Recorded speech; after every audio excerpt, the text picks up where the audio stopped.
Hi everyone, welcome to Tuesday, and of course every Tuesday we always take a look at the performance of the NZX 50 and just see how our main board here in New Zealand has performed.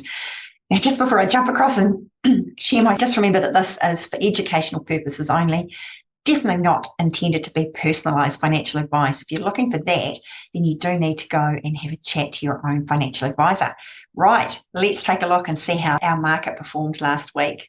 Right, I've got the 5-year chart up here for the NZX 50, simply because it brings these candles up to weekly. And you can see where I've got my cursor there, that the market, whilst it had an up week, it's really gone nowhere from the week before. It is potentially in a bit of a sideways band. And you can see with that dotted green line is exactly where the market is sitting at the moment. Let's jump across to the 1-year chart and just see what that is saying, because it brings up these candles as dailies. And yes, we had a short week last week. However, the last 3 trading days were all down days, which is not really a very good sign. We want to see more positive days than what we do negative.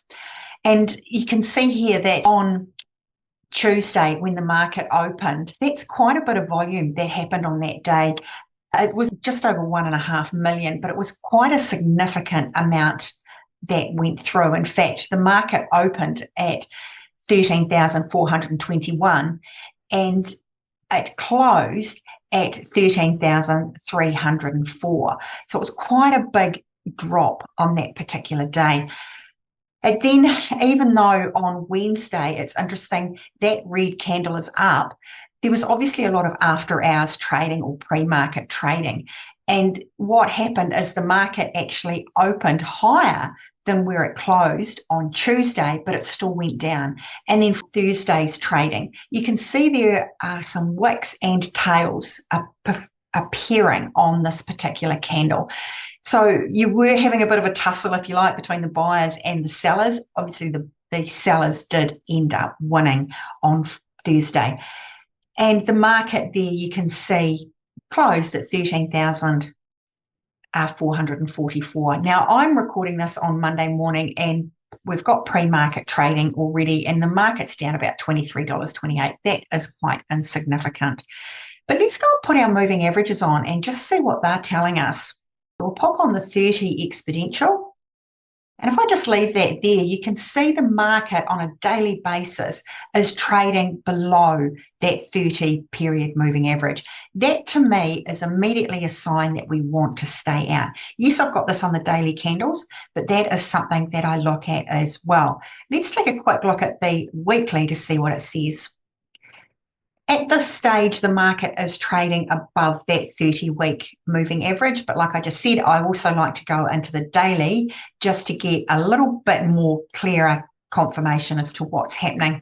Let's go back to that 1 year and we'll put on the 15-period moving average. And like I keep telling you is that there's nothing special about these moving averages. They are what I use. You can use any pairs that you like. The big thing, in my view, is to stick to them. So I constantly use 30 period and 15 period. If you want to use 50 period and 30 period, or 100 for one period and 50 for another, do that, but just keep it consistent. And then that way you're going to get more consistent results.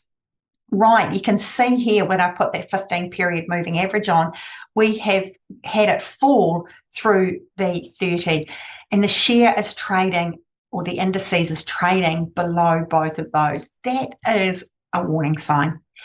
In my view, anytime a market or a share is trading below those moving averages, and if the faster period moving average, and in this case the 15-day, has crossed below the 30-day, that's what we refer to as a dead cross, and it's very, very cautionary.